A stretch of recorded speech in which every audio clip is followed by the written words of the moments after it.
a mirar a Colosenses, aprendiendo de los Colosenses, el capítulo 1 y del verso 1 al 10. Colosenses 1 al 10.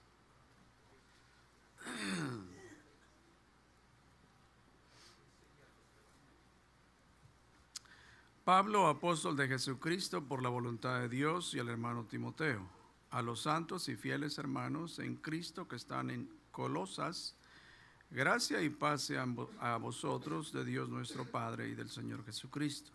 Siempre orando por vosotros, damos gracias a Dios, Padre de nuestro Señor Jesucristo, habiendo oído de vuestra fe en Cristo Jesús y del amor que tenéis a todos los santos, a causa de la esperanza que os está guardada en los cielos, de la cual ya habéis oído por la palabra verdadera del Evangelio, que ha llegado hasta vosotros, así como a todo el mundo, y lleva fruto y crece también en vosotros, desde el día que oísteis y conocisteis la gracia de Dios en verdad, como la habéis aprendido de Epafras, nuestro consiervo amado, que es un fiel ministro de Cristo para vosotros, quien también os ha declarado vuestro amor en el Espíritu, por lo cual también nosotros, desde el día que lo oímos, no cesamos de orar por vosotros y de pedir que seáis llenos del conocimiento de su voluntad en toda sabiduría e inteligencia espiritual.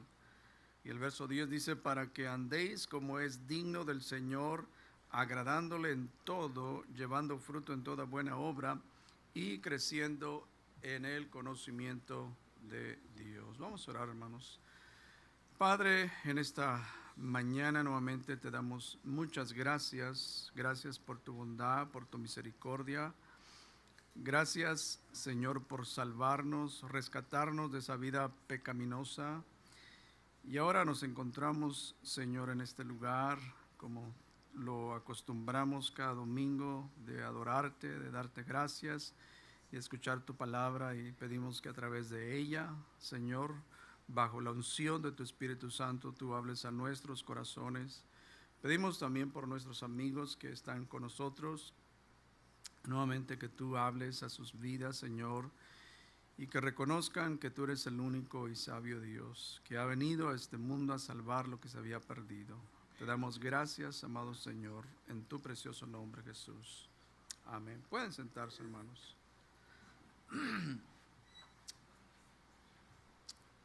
Como saben algunos de ustedes, este lunes pasado, un pastor muy conocido, pastor John MacArthur, él pasó a mejor vida. Y a través de los años, yo digo que desde los 80s o 90s, yo empecé a escuchar al pastor John MacArthur y escuché cientos de sus sermones. Y en el mundo evangélico cristiano, el pastor John MacArthur fue muy conocido, número uno, por la exposición, o sea, por exponer la palabra de Dios versículo por versículo. Además, en el mundo evangélico, él fue conocido por defender la verdad. En muchas ocasiones lo miramos en las noticias, siempre defendiendo, y nunca se avergonzaba. Siempre hablaba muy directamente. Y entonces él fue conocido por defender la verdad. Escribió más de 150 libros. Y en la iglesia donde él pastoreaba, Grace Community Church, él pastoreó aproximadamente 56 años, hermanos. 56 años en esa iglesia local de Grace Community Church. Es que gran legado. Y ciertamente, claro, pues como todas las denominaciones tenemos las diferencias, ¿no? Diferencias en teología, en doctrina, pero podemos decir que son más las cosas que nos unen que las cosas que nos dividen. ¿Sí me explico? O sea, son más las cosas que nos unen que las cosas que nos dividen. Es decir, hay muchas cosas que nosotros, aunque son diferentes denominaciones, diferentes pastores, pero hay cosas que nos unen. Por ejemplo, creemos que la Biblia es la palabra de Dios. O sea, todas esas cosas nos unían, nos unen. Creemos que la Biblia es la palabra de Dios, porque realmente en las iglesias cristianas hoy en día, en algunas iglesias, no todos creen que la Biblia es la palabra de Dios. Algunos creen que la Biblia contiene palabra de Dios. Entonces hay una gran diferencia en que es la palabra de Dios y que contiene la palabra de Dios. Amén. Nos une de que Cristo es el único Dios, el verdadero Dios y la vida eterna. En eso estamos unidos, hermanos. Amén. Que Cristo vino a salvar a los pecadores. O sea, esas son cosas que nos unen. La otra es que el hombre es pecador y que tiene que arrepentirse de sus pecados.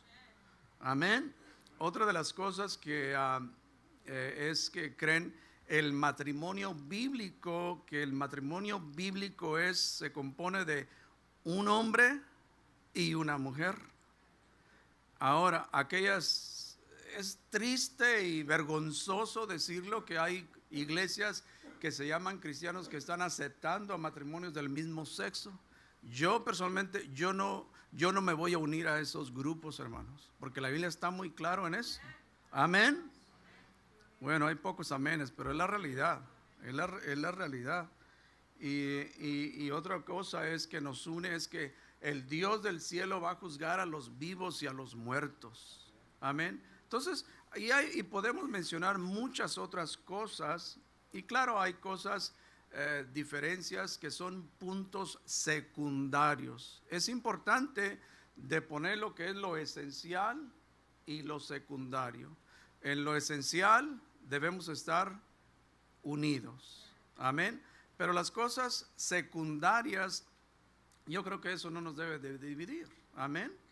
Hay cosas secundarias y hay cosas esenciales. Entonces yo honestamente, yo agradezco al Señor por estos hombres que defienden la palabra de Dios, las sagradas escrituras, porque la realidad, hermanos, en esta época que estamos viviendo dentro del cristianismo, hay muchos que se han alejado de la sana doctrina.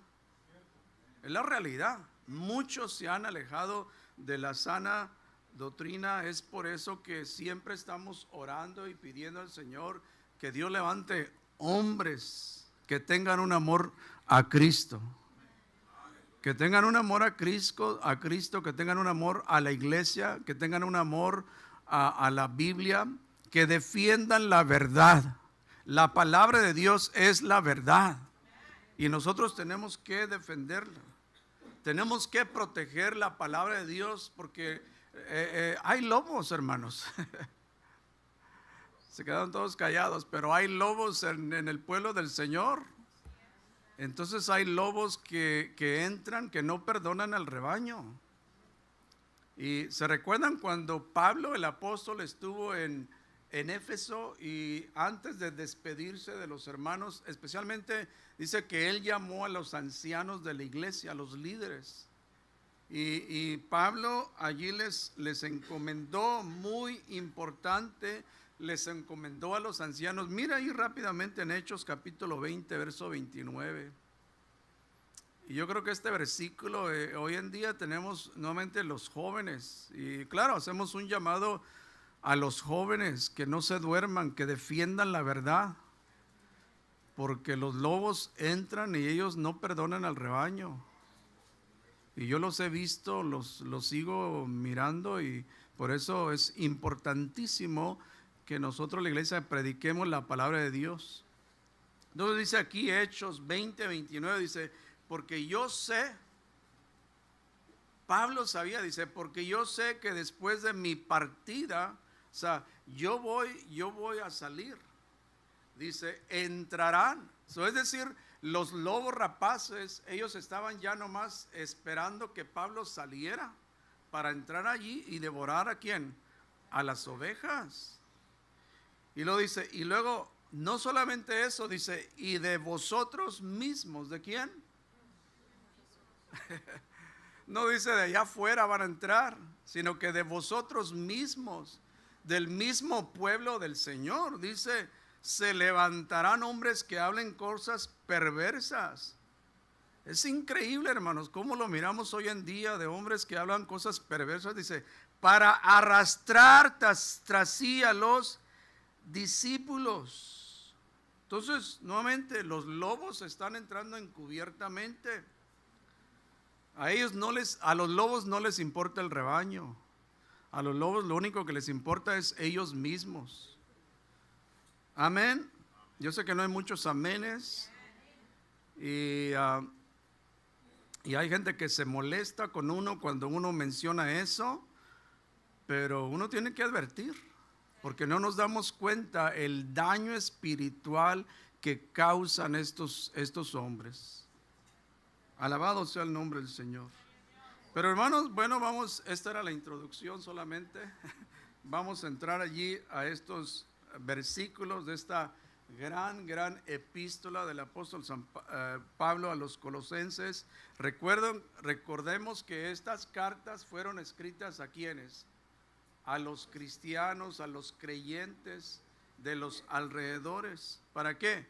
Para que ellos fueran edificados en su fe. Tenemos que ser edificados, hermanos.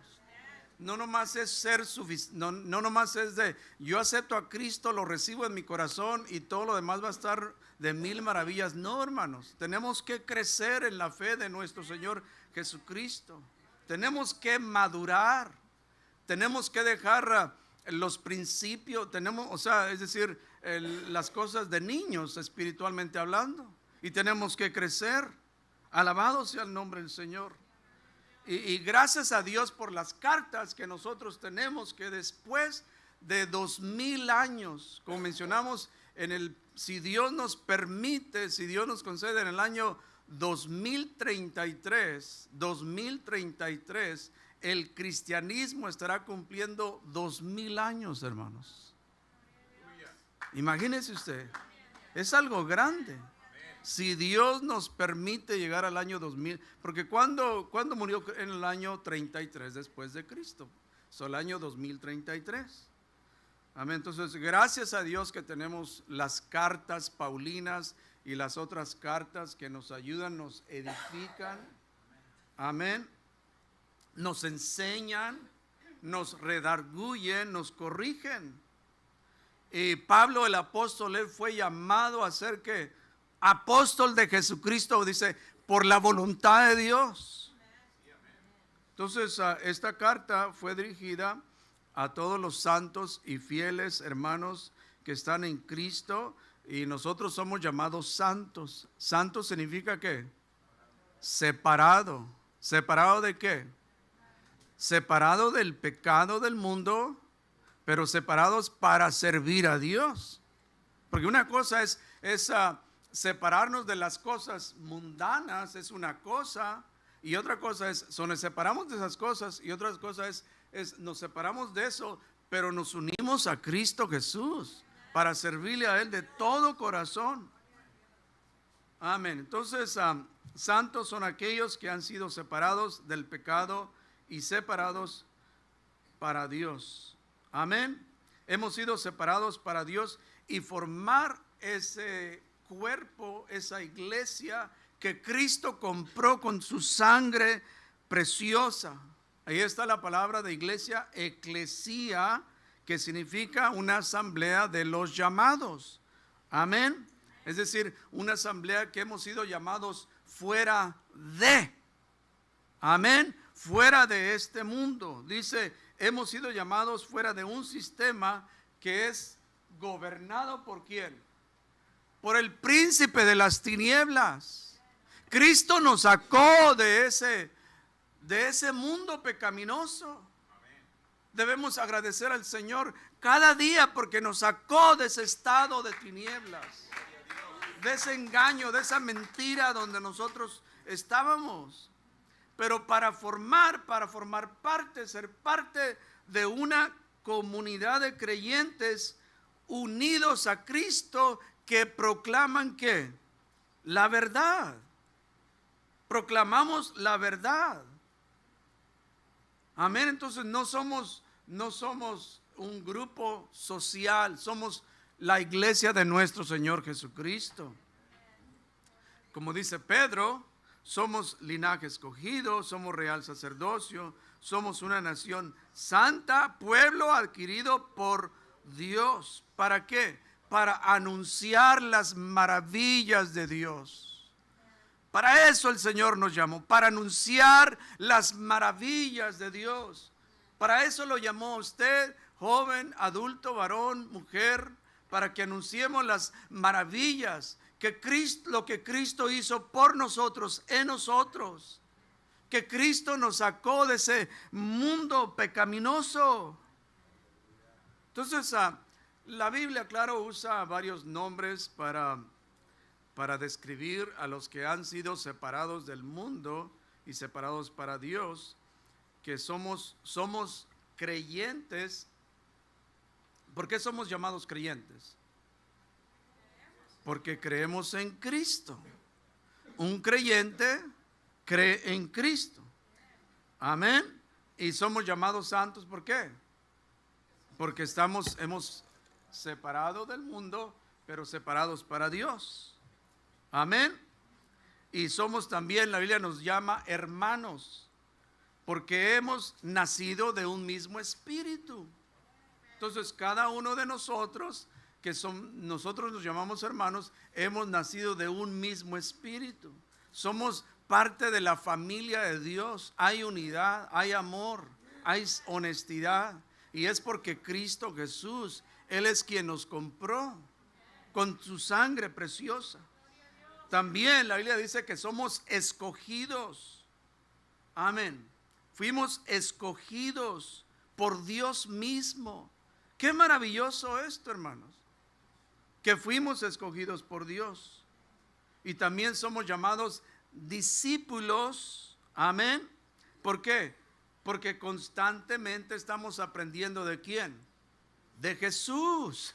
Amén. Somos discípulos de Jesús. Entonces aquí el apóstol, si miramos allí en Colosenses, el apóstol siempre oraba y daba gracias a Dios. Usted, algo que vamos a mirar cuando leemos las cartas del apóstol Pablo, al principio el saludo siempre incluía agradecimiento.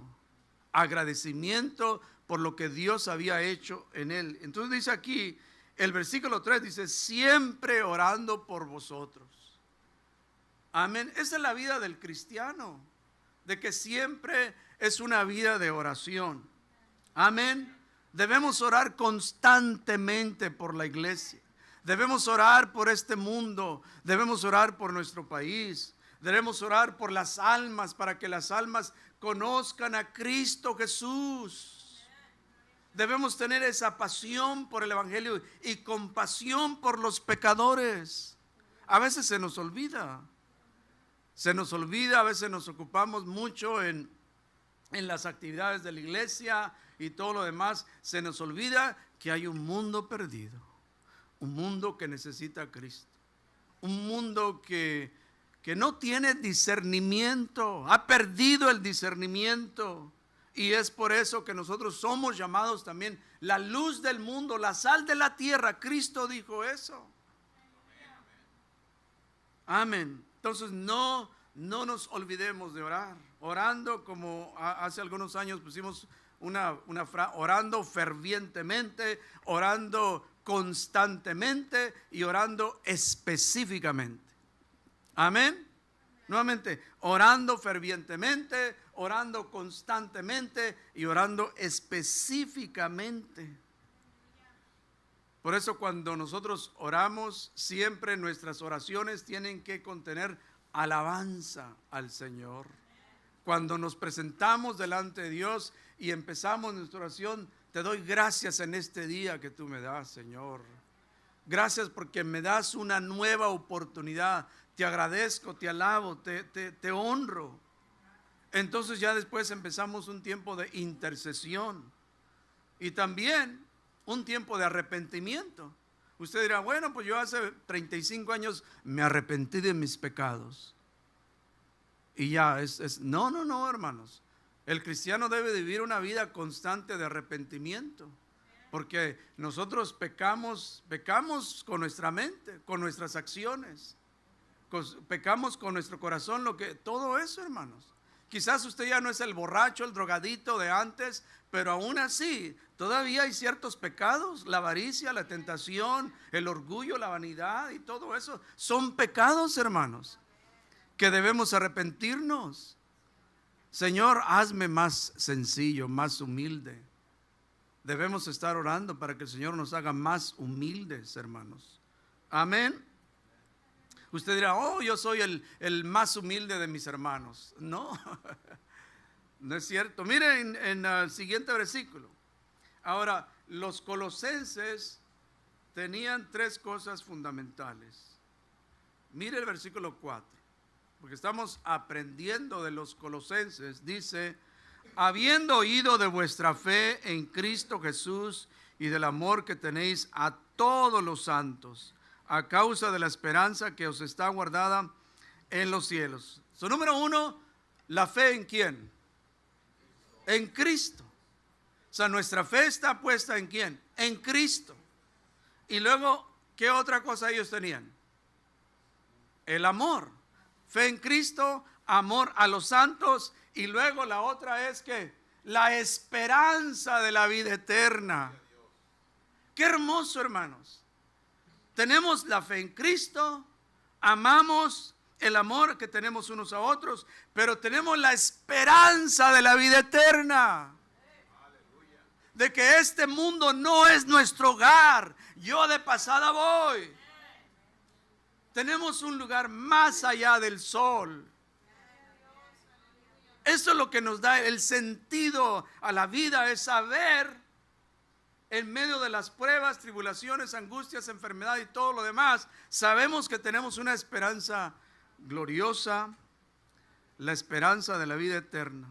Entonces, hay mucho que aprender de ellos. Entonces ellos tenían la fe puesta en Cristo Jesús. Ellos no tenían la fe puesta en los apóstoles. Amén. O en los profetas. En ninguna otra cosa. Su fe estaba bien puesta, basada en Cristo Jesús. Y así es, hermanos. Toda nuestra fe debe estar basada en la obra redentora de Cristo Jesús. Se dice que las cinco solas de la Reforma Protestante, después de que Martín Lutero en el 1517, después de que Martín Lutero clavó las 95 tesis, se empezó un movimiento en el año 1517, un movimiento que se llamó la Reforma. Pero al paso del tiempo fue necesario resumir algunos puntos teológicos de las Escrituras y se resumieron en 5 verdades, lo que se llaman las famosas frases como las 5 solas, y en latín se llama la sola Scriptura, que es la palabra de Dios, es la máxima autoridad. Y en cada iglesia, hermanos, eso es lo que nosotros tenemos que tener, ese fundamento bien, que todos los líderes y los miembros, mayormente el pastor, reconozca que la palabra de Dios es la máxima autoridad. Número 2, solus Christus, que es la salvación solo se encuentra ¿en quién? En Cristo Jesús. La salvación solamente está en Cristo Jesús. Y luego la tercera, que la llamaron la sola gratia, que la salvación es un don de Dios.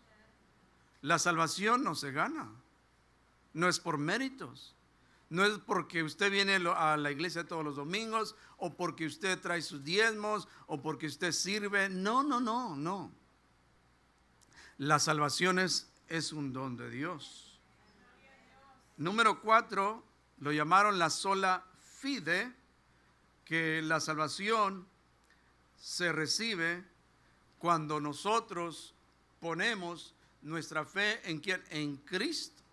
Por eso siempre decimos aquí, lo repetimos y lo repetimos, vengan a Cristo en fe. y arrepentimiento.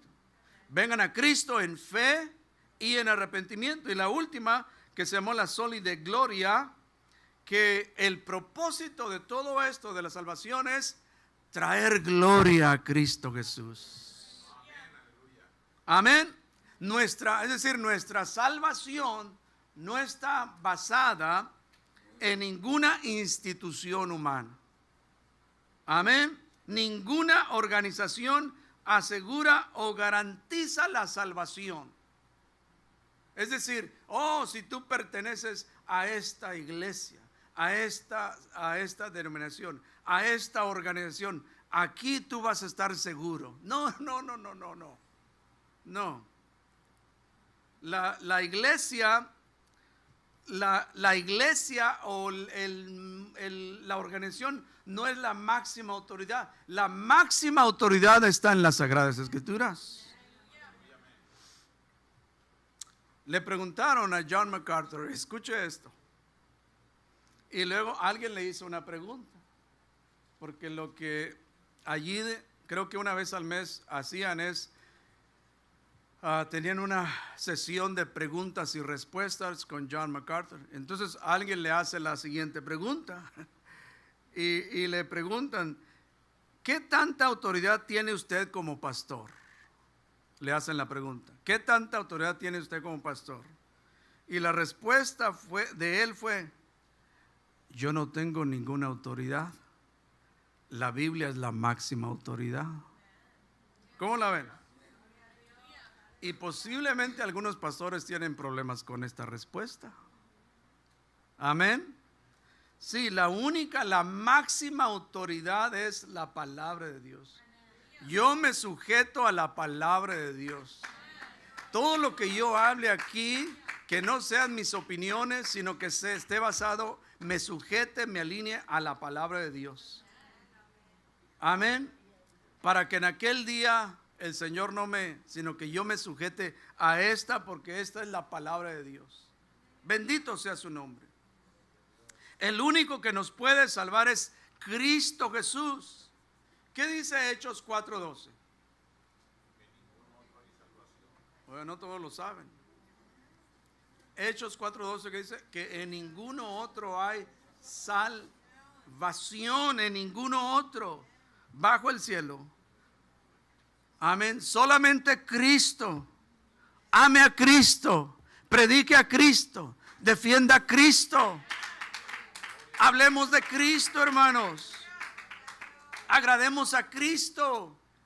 Que nuestra vida esté centrada en Cristo. Nuestros amigos, si usted no tiene a Cristo, su vida no está completa. Pero cuando usted está en Cristo, usted está completo. Porque Él recibe todo el honor, toda la gloria. Ahora los colosenses se caracterizaban por el amor que tenían los unos con los otros. Por eso dice ahí el versículo 4, dice, ¿y de qué? Y del amor que tenéis a todos los santos. ¿Qué es el amor? Es el fruto del Espíritu. Amén.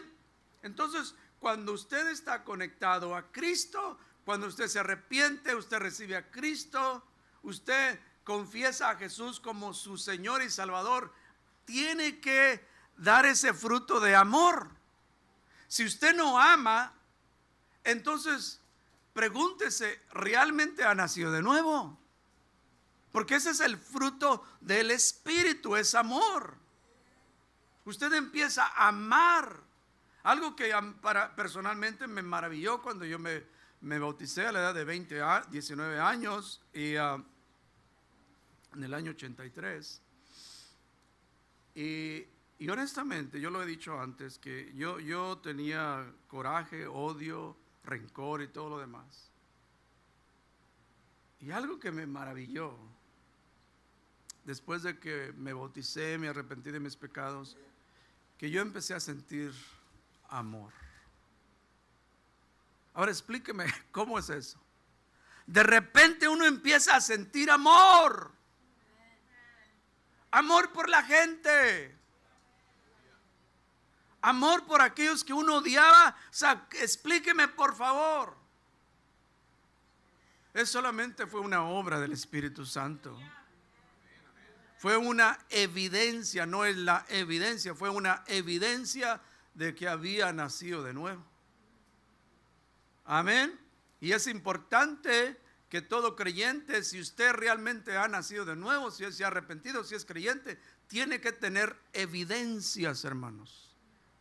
Porque hay muchos cristianos que realmente no tienen evidencia, no hay evidencia alguna. Lo único es porque van a una iglesia, eso es todo. O voy a una iglesia, esa no es la evidencia. ¿Es importante la iglesia? Definitivamente sí. Pero esa no es la evidencia. Amén. Entonces, ¿el amor viene de quién? De Dios, porque Dios es amor. Y uno empieza a tener amor. Bendito sea su nombre. Y en el amor no hay temor. Por eso Jesús dijo, de un mandamiento nuevo os doy, que os améis unos a otros. Ahora, la realidad que en la iglesia a veces hay hermanos que no son fáciles de amar. Hay hermanos que, wow, uno batalla. Su carácter, su conducta, y ya no es fácil. Pero aún así, debemos de amar, debemos de tolerar, debemos ser pacientes con ellos. ¿Qué dijo Jesús cuando estaba en esa cruz? Padre, perdónalos porque no saben lo que hacen. Imagínese usted, ahí están los romanos, ahí están abajo, lo odiaban a Jesús, lo que le hicieron, y sin embargo Jesús estando en esa cruz, Padre, perdónalos porque no saben lo que hacen. Amémonos con un amor sincero, hermanos.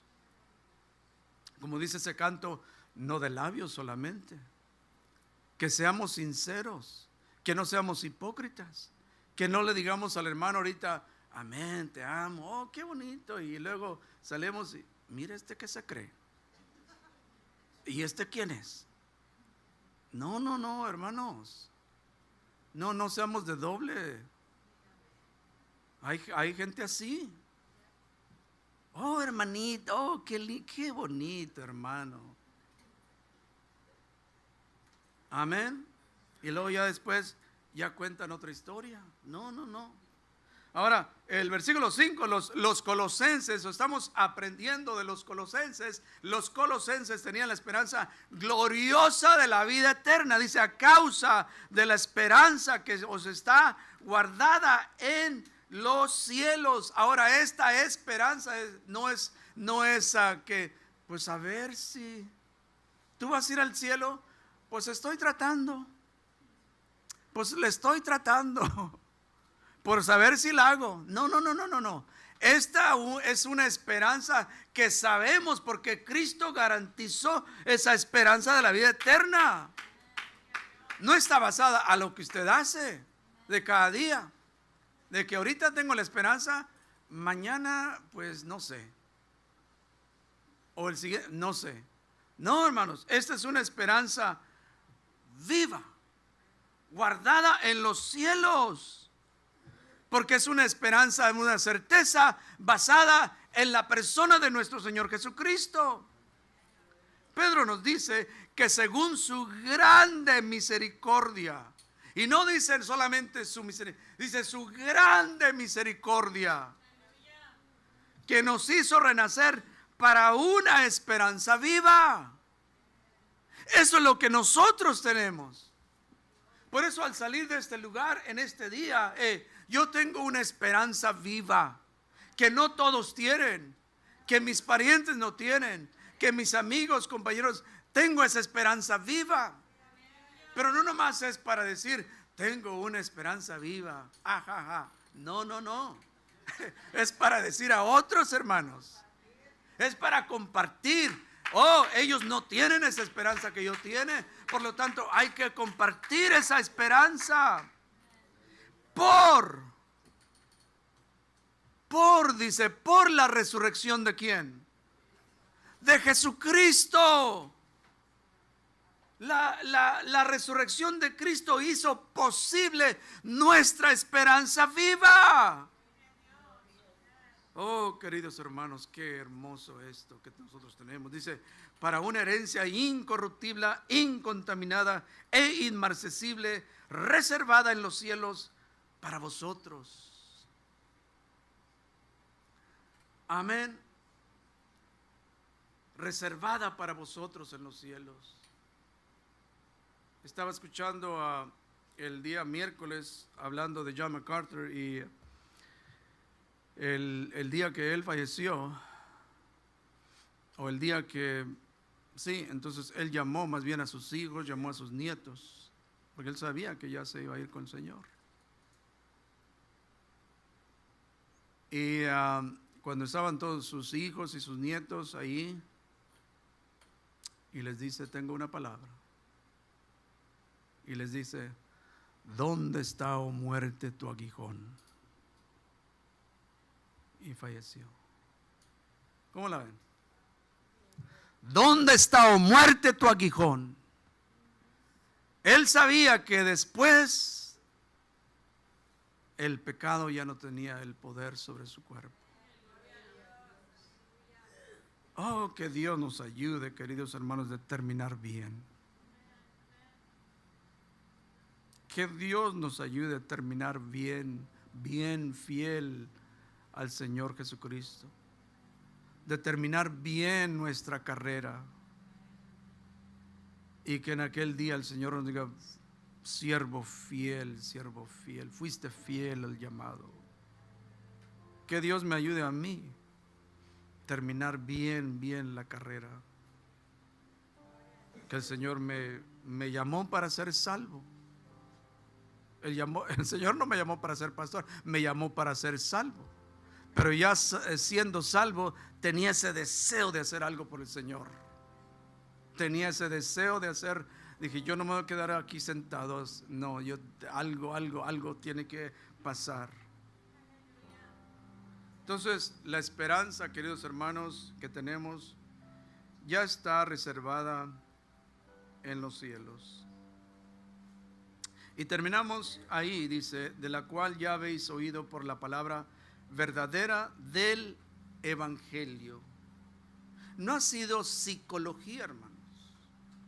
Amén, no es psicología.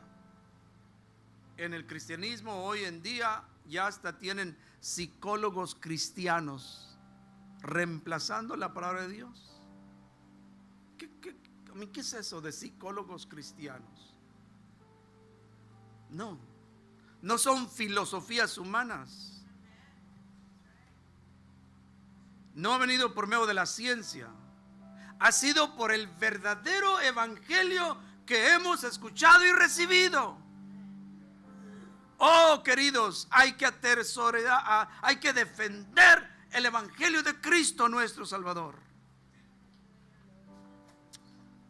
El autor Arthur Pink, en su libro La soberanía de Dios, él dice lo siguiente, dice: el evangelio no es una oferta para que la circulen los vendedores ambulantes del evangelio. El evangelio no es una mera invitación, sino una proclamación acerca de ¿quién? Acerca de Cristo. Es verdadera, ya sea que los hombres la crean o no. Amén. A ningún hombre se le pide que crea que Cristo murió por él en particular. El evangelio en resumen es esto: Cristo murió por los pecadores. Tú eres un pecador que en Cristo y serás salvo. Amén. ¿Cuánto necesitamos predicar este evangelio? Es el único evangelio, hermanos. El único evangelio que Cristo nos ha dejado. No hay otro evangelio, como hoy en día estamos escuchando evangelios que no son bíblicos, enseñanzas que no son bíblicas. El doctor W. Bullinger dice: el evangelio no ha perdido ninguno de sus poderes antiguos. Es hoy exactamente lo mismo como cuando fue predicado por primera vez. El poder de Dios para salvación. Es el poder de Dios. Amén.